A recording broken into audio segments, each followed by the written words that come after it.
Just making sure we can all hear each other. I think we're all online. Yeah, great. Okay, then we've all gathered.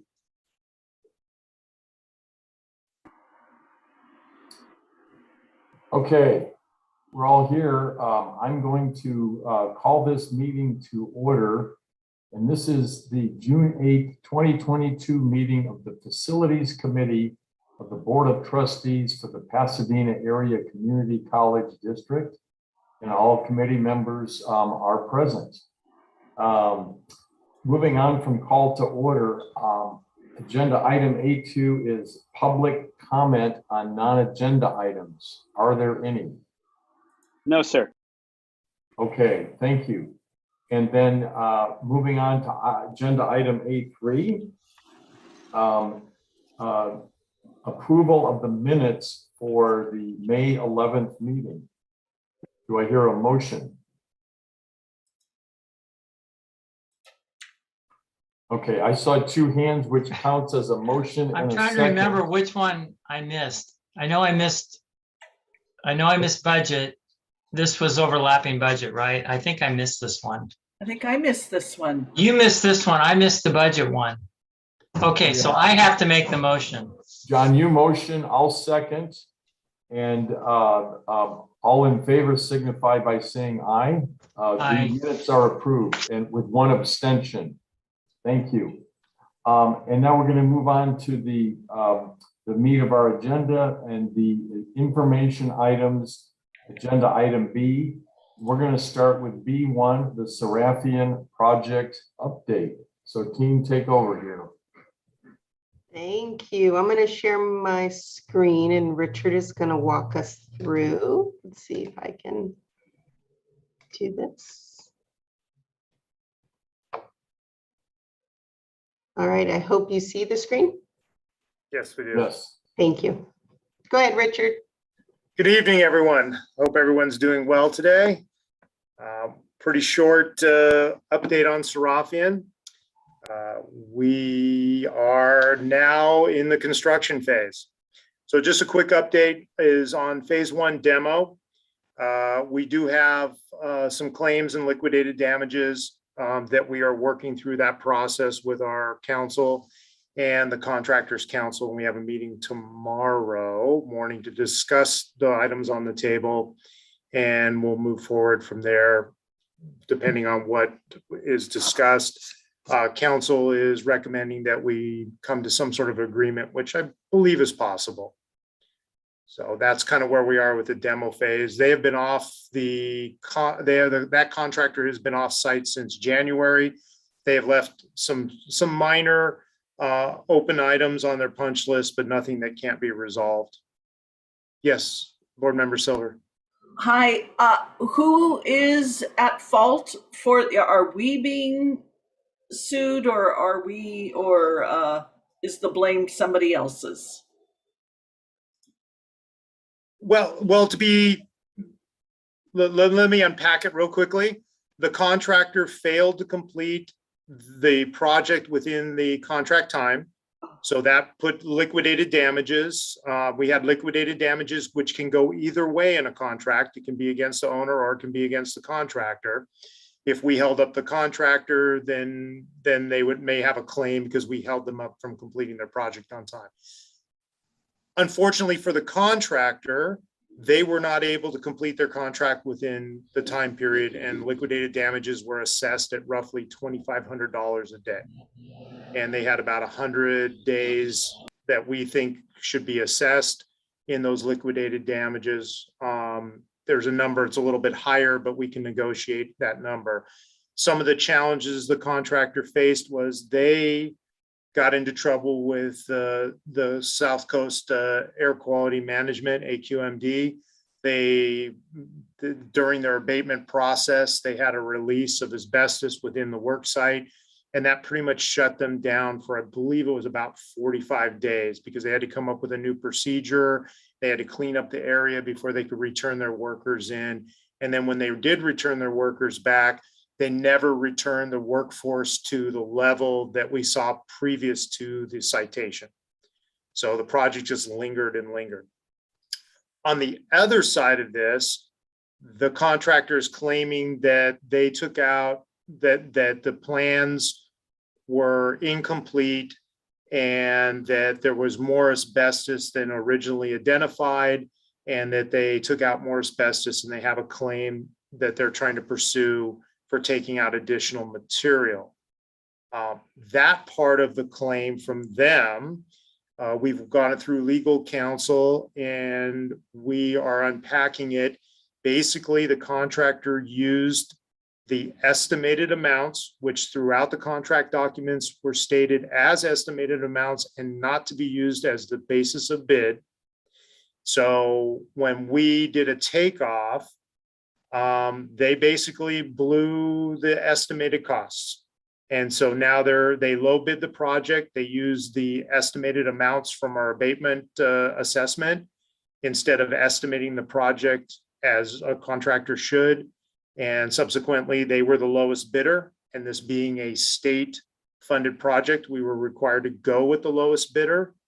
The next grouping of bidders was about $750,000 above where this contractor was. And so that's kind of what the cost of the project was, somewhere between 3.2 and 3.9.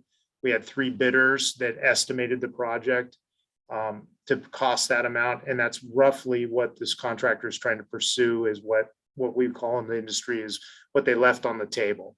They left $750,000 between themselves and the next lowest bidder. That was a lot. Remind me who the contractor was. The contractor's name is AMPCO, AMPCO, Demolition and Abatement. Okay. I remember these issues. Thank you. Yeah. Okay.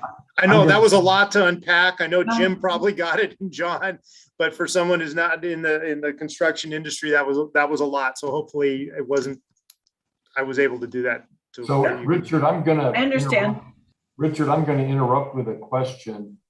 We've already talked about this, but given the fact that there is potential litigation, Erica and Candace, should we be having conversations of this nature in a closed session, or is it okay to have these types of discussions in a Zoom meeting that's being recorded?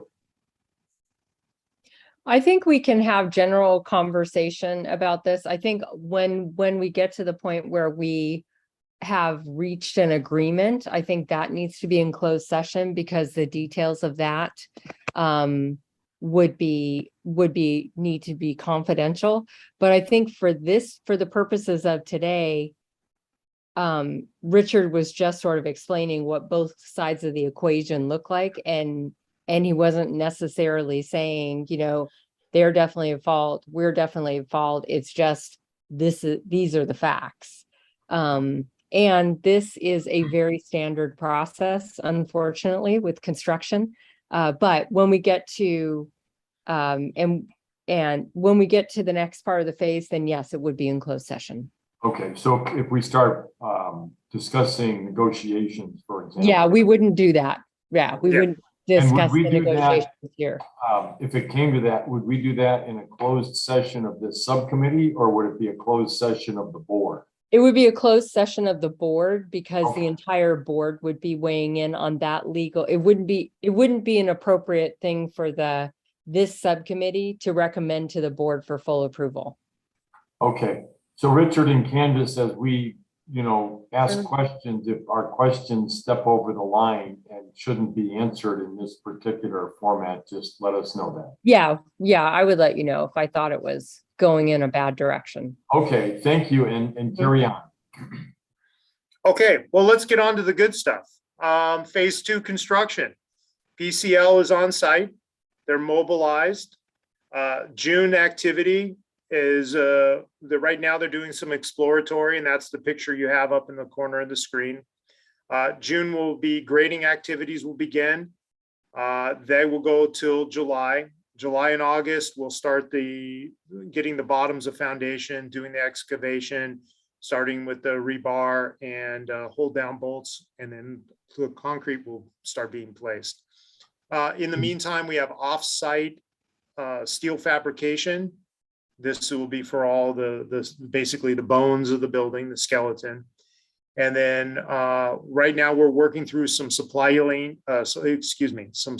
line challenges. We're looking at huge lead times, 52 to 60 weeks of lead time for electrical switchgear.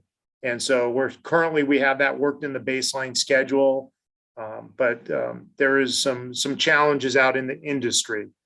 And currently we are on schedule for a April 2024 substantial completion. That would mean a fall soft opening with this building fully online for spring of 2025. And Richard, another question, on the grading activities, are we a net import or a net export? And if either, do we have haul routes approved? Yes, so the haul route, we do have a haul route from the first phase for the demolition. And currently right now we're trying to figure out exactly where we are. Originally the plans called for an import, but in actuality, it looks like we will be a minor export. So, and we already have haul routes established. And then when PCL brings up their current haul, because they have to have the same trucking routes for bringing in steel and other building materials, that would be the same haul route previously approved when we did our demolition with the city. Okay, thank you. Any other questions on Seraphian? Okay, that was easy. I'm I gonna think stop sharing, and then I think we have another update based on sort of the extension of our Seraphian facilities master plan and our Galloway conversation that we entered into last time at our subcommittee meeting. We wanted to give a quick update. Richard did a really great job in expressing the feedback on some of those initial sort of designs. And so what we wanted to do today is just walk through some of the, not only the conversation that Richard's had with our vendor, but also some of the iterations that we are going to show, sort of updates of this derivation piece.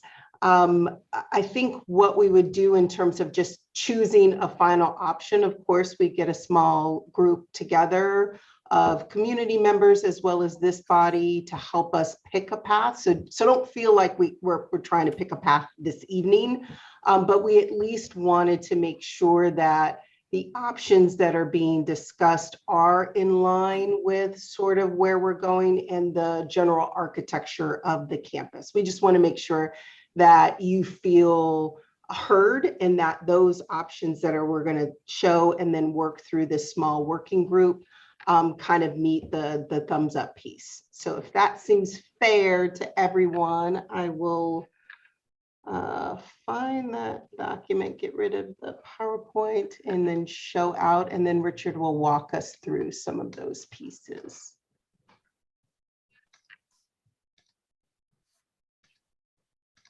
All right. So last meeting, we were excited to share, some of the components that we're working on for the 100-year celebration. We're working on, revamping the mirror pools, and we were also looking to have a new food service area that was identified in the FMP, the Galloway Plaza, and then the new Seraphian building, kind of centerpieces to celebrate our 100 years. So from last meeting, I heard definitely what you said. We took it back and we went to Little Design and we told them, the catchphrase of the day was derivative design. So we went back and reevaluated components on the campus and then tried to bring those components into some preliminary designs. And I'd like to share 3 separate designs. Again, as Candace pointed out, this is just all in design phase. Nobody has started work on a contract for the actual architectural drawings. So we're just still in concept phase. So here are some of the key elements that we see around campus for the derivative design. And I think if we go to the next slide, we have option one. In option one, they kept the green, the PCC green color. They looked at some of the glazing. They took the overarching sunshades from the bookstore and some of those other elements that we have on some of our round buildings or our frontages that have curves to them. So this would be your elevation looking somewhat from the southeast looking north. Go to the next slide. So this would be kind of looking from the library, Shatford Library, back to the south direction. This is kind of a south, this is a northeast direction looking southwest. We also had them when we had the last conversation, the stairwells kind of went the full length. Here they've gone ahead and conceptualized a switchback, which gave us a little bit of an outdoor upper area on both sides. And we brought the elevator, the ADA compliance portion of this, they brought the elevator lobby back in a little bit tighter with the building. So again, this would be from standing at Shatford Library, looking down through Galloway Plaza. To the left of this slide, we don't have a building yet, but to the right is the C building. Here's a rendition of looking with that design from the south elevation, kind of from Center of the Arts and Lot 5, with a rendition of the Seraphian building in place. This was kind of how it would look as you would from the south of the campus looking north. I think we've seen this before. This was kind of the interior. It hadn't really changed anything. They did bring the dome down a little bit lower so that it wasn't protruding so much in the architectural details, but this would be the actual upper level where we had the meeting space. So option two, we worked on option two a little bit, and option two started to bring in some more of, instead of full glazing, started to bring in some hard components of the architecture. Nothing really changing.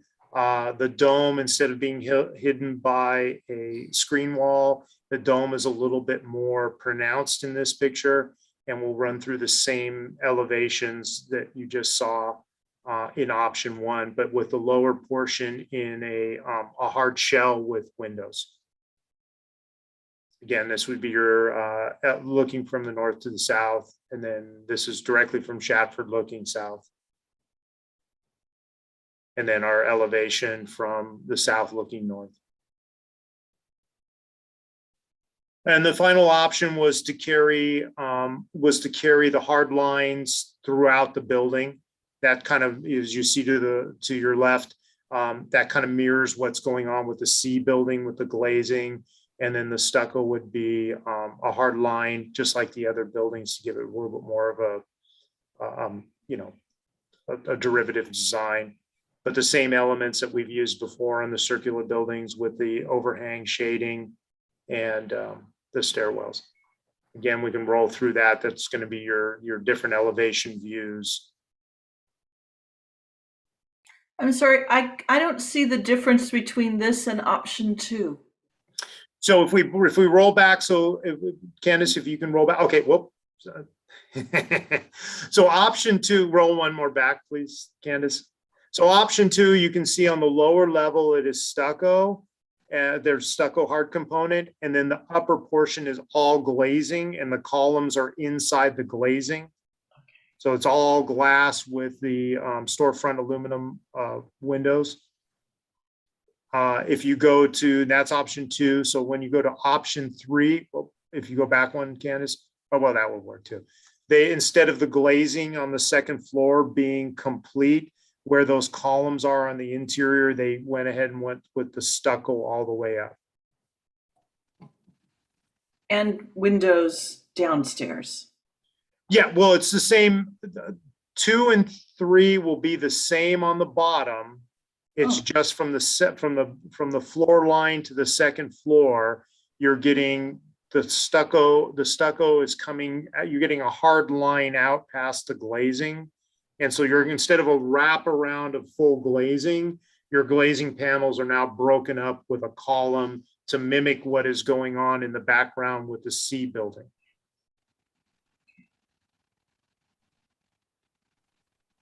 They're very Can similar, you show us option 1 again? certainly. I I think mean- we need two ways to see this. One, each optional together, and another with the three side by side, because it's hard to hold Yeah, that. Certainly, I can't remember if the last slide brings them all together. It's been a Oh. week since I looked at the PowerPoint, but that was our son's study. Yeah, I can get something for the next meeting. We basically, yeah, I can pull out an elevation, particular elevation.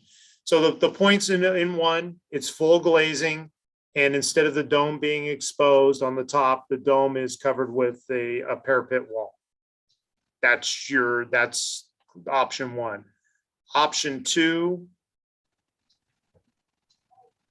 is the dome is now exposed, partially exposed. It doesn't have a parapet, and it's not full glazing. The bottom portion has some hard lines to it, some stucco, and then the top floor is full glazing around the perimeter. And then option 3 is glazing on the top has now been cut up with like the columns, like the C building, and then the dome is partially exposed again.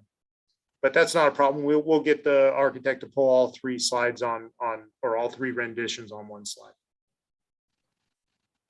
The Well- thing that strikes me is how hot it looks. Galloway Plaza radiates heat and is hot and hard on the eyes, makes you squint. And this has some shade, but is there anything we can do to break up cement, give more shade, maybe plant something, because our climate's just getting hotter and hotter.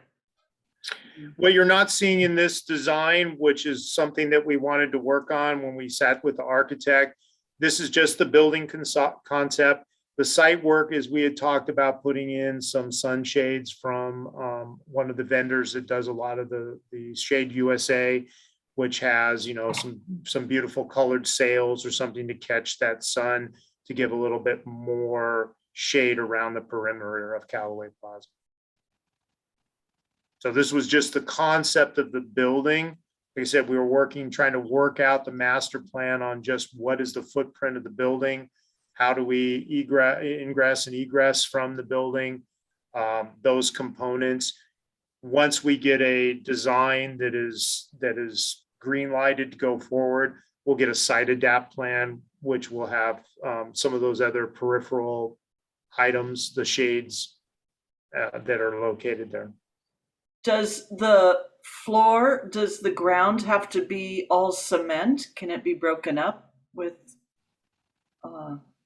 Well, again, that we're on top of a project that was already built. So, I mean, when you go back to at the very end of this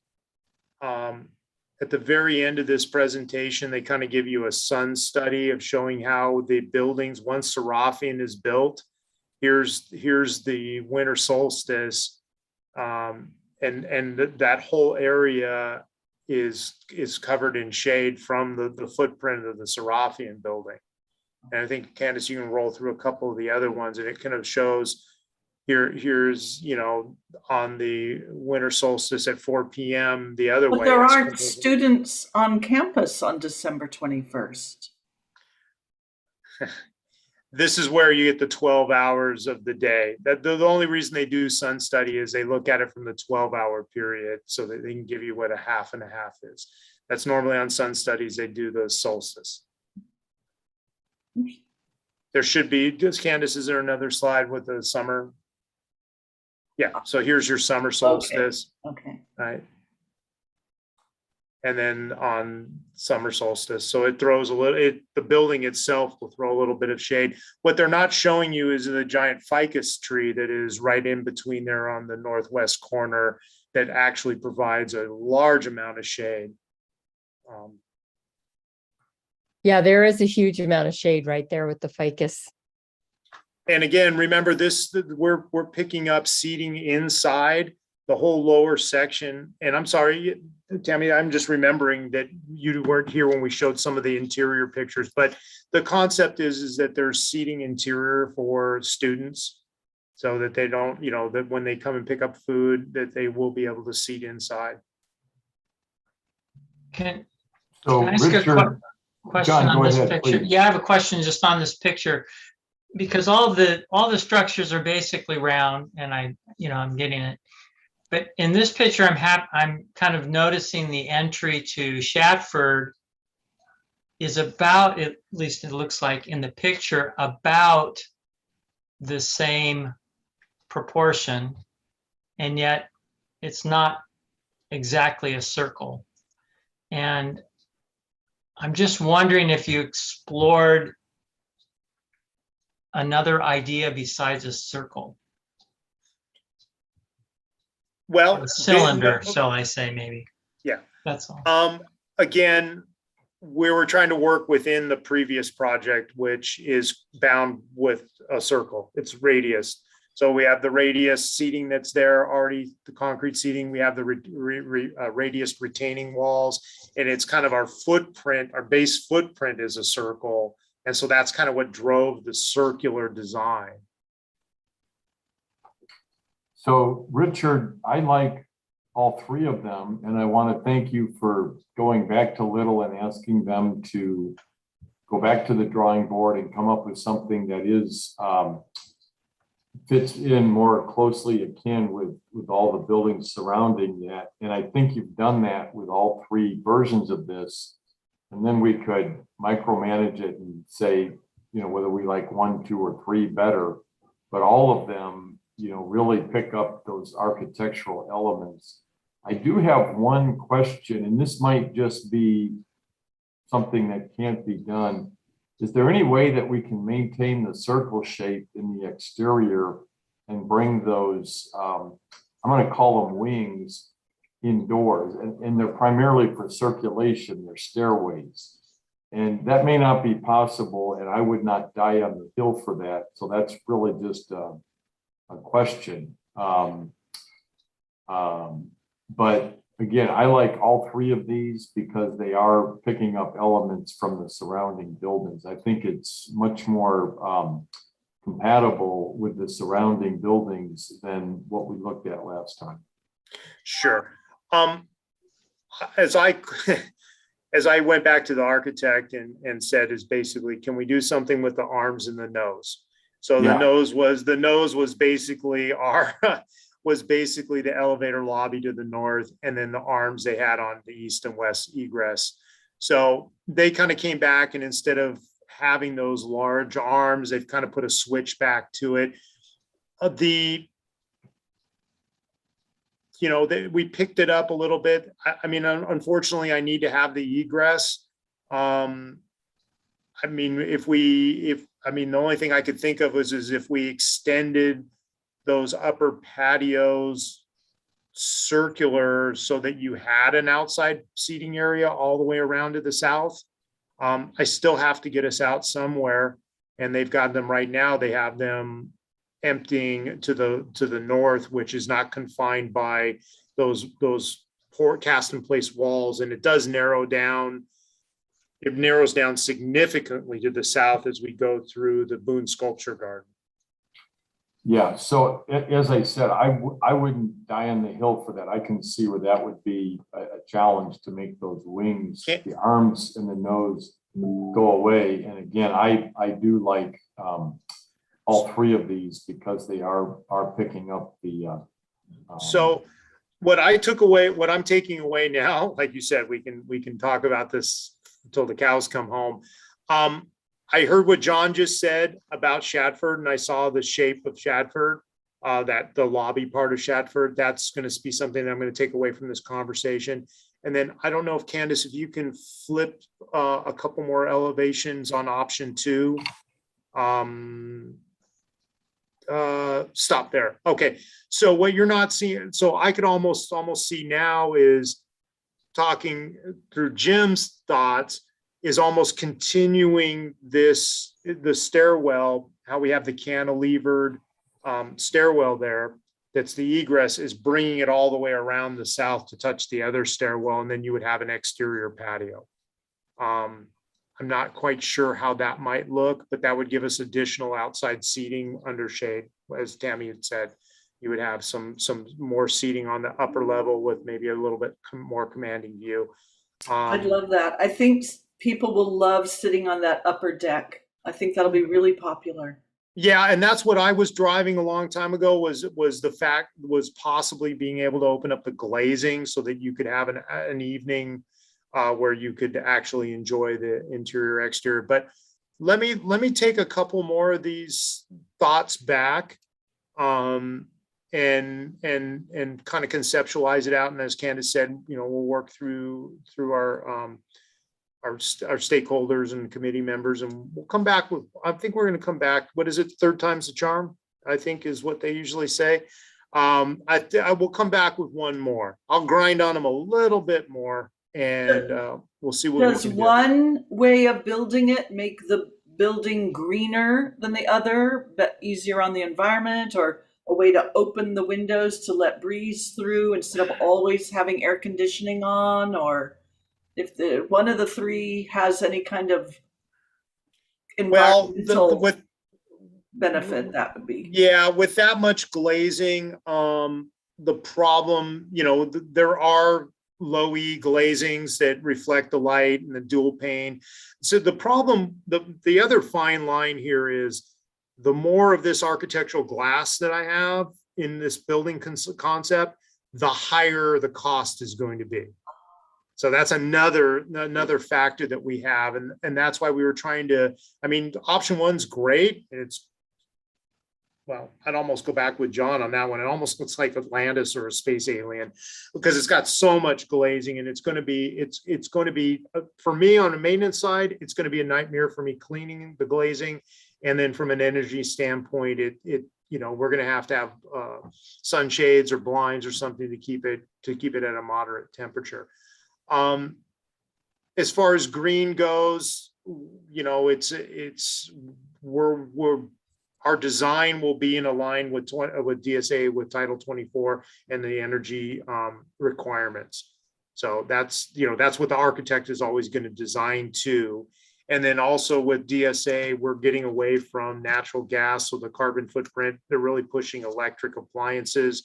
So it would be more of a state of an art than, let's say, Lancer's Pass or the Piazza, which are still using gas-fired appliances for food vendors. Yes. Richard, from my time at several of the buildings that we built at Valley with our bond funds, I guess the codes changed, and as you build new buildings, you have to have a way to capture rainwater. Is that would this be the type of building, because it's being built on top of Galloway Plaza that's already existing cement, would we not have to do any sort of rainwater catchment? Let me go back and research that, because I would like to see what the square footage is. Yeah, I can't remember exactly how and when that came into play, but I know it was always a conversation as we were planning out buildings. I just can't remember which ones we had to do that for. So I don't know if this building would meet that, but also the fact that it would be on something that already exists. Yeah. So yeah, we might be able to grandfather in. So yeah. So fast forward, putting my sustainability glasses on and my bond glasses on, and as we talk about the fact that the pool will stay where it is, and we have an opportunity to do something in that southeast corner, and that is our lowest spot. So that would the be a possi- logical place. Yeah. To put Yeah. put a groundwater recharge. We would Yeah. pick up the water from the buildings, and then we would direct it down through that area into a recharge. Yeah, that would be good. We could do a sustainable mall. Well, I certainly appreciate you just floating the idea on the architect about the Shatford lobby shape or something that has curvature to it, but isn't exactly a perfect cylinder. Sure. Most of our other buildings are not exactly, cylinders. They're more of that, especially the buildings around it with curvature features. So I appreciate you taking that back. Sure, certainly. And then, like I said, in looking at this again, I mean, I've looked at this 3 or 4 times, and every time you look at it, something pops at you. And thinking about it and that outdoor wraparound patio, I think that would just be a huge plus. As Tammy brought up, I think that would be great. So let me see what I can come back with. Interesting. It could become the iconic building of the 21st century for PCC. Indeed. But I know that working with Foundation, we talked about having something that had utility and punch, because it is right in the middle of the Galloway Plaza. Boone Sculpture Garden leads you down to Jameson, and we were kind of thinking, my thoughts would be is, as we redevelop this area, as the Seraphian building is reconstructed, and you have this neat anchor point here, that we're able to do some more landscaping, some soft construction things, and kind of give that Hollywood Bowl, kind of like you could pull off and have a little table before you went and listened to a concert in the Jameson Amphitheater. Or you can come up here and get a food service. And so I think it's functional in that it will give us some indoor seating that we don't have at Lancers Pass for our students. And it's close, makes sense. It's close to the library. They can take a break, get out of the library, come grab a bite to eat, and then go back in. And it also ties in with a couple of those other exterior items that we have, the Boone Sculpture Garden and the Jameson Amphitheater. So. Well, Richard, you're definitely moving very strongly in what I would call the right direction, by making it more compatible with the buildings around it. I think you're making the argument from a fenestration glazing standpoint that option 3 would be the best, I think, due to reducing the amount of glazing. But we don't have to pick which option tonight, and I think you're moving in the right direction. Question for you, do you know what the square footage is on the inside? And then when you talk about, I'm going to call this restaurant type of space, if that may not be the right exact term. And then when you plan space like this, how many square foot per person, i.e. how many people can you fit indoors in this building and on the exterior? And if you don't know that off the top of your head and want to get back to us, that's fine. Certainly, I will when we come back, but I'm going to tell you right now, the design parameter was 150 seated on the top floor. So that's what the square footage, and I don't want to misspeak on the square footage, but that's what the design was for 150 seating on the top floor. And then what's the use on the ground floor? Same thing, more seating? So the ground floor is touchdown and study space. And then, so basically, roughly, I'm going to call it well, just off the top of my head, it's pretty much a 50-50 split between student seating and concession on the bottom floor. All right. So just thinking about it that way, if the top floor might hold 150, the bottom floor might hold half of that, 75. Yeah, roughly. Okay. I'm trying to get Can a you sense just of- show us option 3 one more time before we go again, just so? Okay, thank you. Yeah, and that's certainly, that would be less glazing, and it's certainly consistent with the surrounding buildings, particularly the C building there on the left. Thank you for the feedback. Thank you, Richard, for being No. our best advocate out there. Certainly. Taking the feedback. I'm going to stop sharing. One way that we could, so we've heard 2 additional items to kind of go back on, right? So the shape of the structure itself. And so what may be a great next step as we're thinking about working in sort of a small stakeholder group is, of course, our foundation folks are wanting to, and we would want them to be participating in some of this effort in terms of understanding how they're intending on using it. You all are students.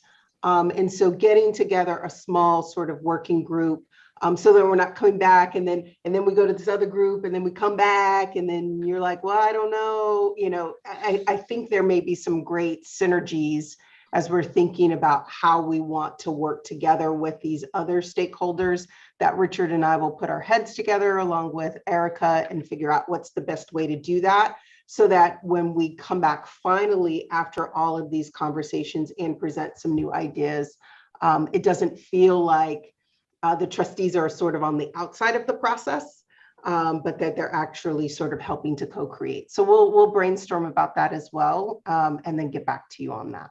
Trustee Silver? Just wondering, what is the connection with the foundation and the construction of this building?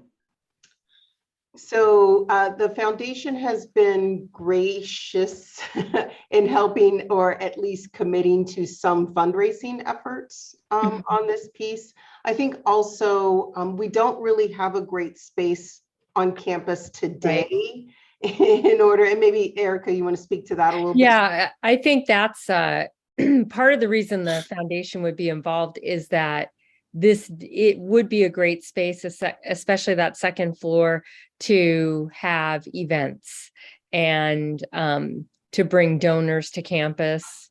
And so I think they are interested in seeing how can we help this happen, because they're going to benefit from it. Right. Yeah. Great progress. Well done. Thank you. All right, awesome. I think that wraps it for me, huh, Candace? Unless you have some other questions. Okay, yeah, thank you for that presentation. So if we're done here, then we'll move on to agenda item B2, which is PCC Rosemead update. Yeah, so this is a quick one.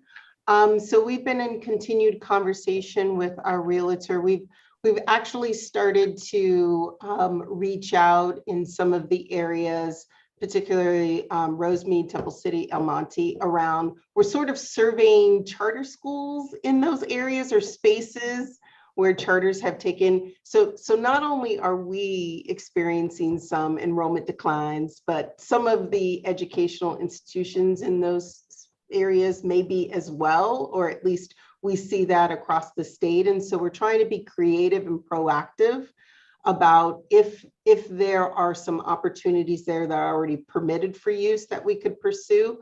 And we continue to be in contact with the city managers to as they are thinking about their planning pieces or things come to mind on their side, that they are certainly keeping in mind PCC.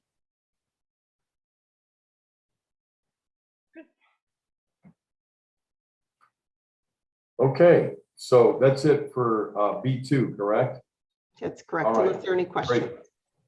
All right, and then I do see meeting schedule and proposed future agenda items. So meeting schedule, do we have our next meeting scheduled yet?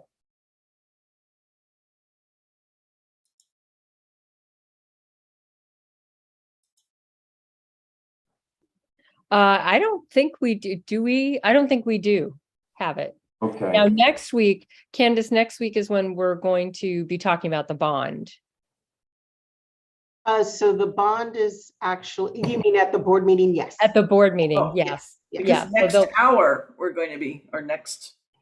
Yes, 15 at the minutes. Budget and Audit Committee, you will see the pre-presentation of our Okay. board meeting presentation for the. okay, that's right. Mhm. Okay. Yeah. So is there any need to coordinate meetings for the facilities committee with the upcoming bond initiative, or those really are moving independently?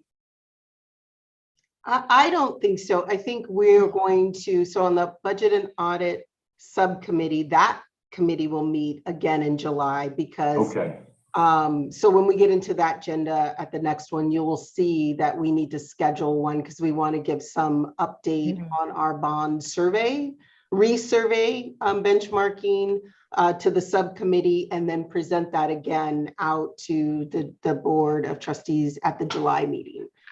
So that committee and the bond piece will continue. But this committee, we could be off for the July meeting. yeah, so do we need to meet again this summer? Or not necessarily, or do we perhaps need to call a meeting if and when you have something specific to look at in terms of something for new facilities in the Rosemead area? I think we could call a meeting if we needed to, definitely, right up until July 13th. And then July 13th is the organizational meeting of the board. And so at that point, the board would decide who's on the committee. So this is like, we do everything until July 13th. And then my hunch is that you all will want to stay on this committee. So there's probably going to be consistency. But I think July 13th is kind of a natural demarcation between this composition of the committee and the committee once the organizational meeting of the whole board has happened. Got it. So then the suggestion is that we don't schedule any meetings until in the future, until we have the organization meeting. But if you need us to meet, We could, yeah. Yeah, if Okay. suddenly some hot property came up and we needed feedback, absolutely, we would call a meeting. okay. Yeah. All right, so that's. Stand at the ready to get you here. When is Okay. the cafe going to be constructed? Is that when the bond is passed or sooner or? We will get to talk about that in our next meeting. Oh, It's on the draft project list. So just as a precursor, we'll share the draft project list. Okay, so on our meeting schedule, we have no meeting scheduled, and we'll schedule another meeting after the organization meeting. Right. And if we need to, we'll schedule one before then. On proposed future agenda items, I think we've talked about that. Same thing, since we aren't scheduling any meetings. And really the proposed future agenda item would be if we needed to call a quick meeting, for a specific thing. Right. So What about- no, go ahead. what about what's happening along Del Mar to beautify it for the neighbors? That project is done. Richard can update you on that. Yeah, that's right. I forgot you missed last week. So that was one of the things is, yeah, Del Mar was finished. We are now in, I guess, ownership of it. The 30-day post-construction period has ended. It's planted, it's done. The next thing that's going to happen on Del Mar is there was the broken retaining wall that we're going to be putting out a project to fix the retaining wall, but that will not impact the landscape. And that was what we did, was we just bifurcated it to get the landscape going in and planted before summer took over. So if you have an opportunity to drive down Del Mar, it's planted and it will continue to grow. I've already watched some of the vining plants are already starting to take off and grab up and go up the architectural details. The Italian cypress are looking a little bit more perky. They were a little sad there for a minute. And then we did on what would be, I guess it's the old Sierra Bonita street that would have gone through right there by the ticket area. We did plant California sycamore and native plants in there, native trees. So we did put quite a few more trees in that entrance area to the campus. So I'll take a look. Okay, Okay. Okay, I think we've covered everything. And I'm gonna move that we adjourn. Second, Okay, we are adjourned. Thank you for the good report, everybody. And we'll see many of you in 10 minutes. In 10 minutes, yes. Thank Okay. you.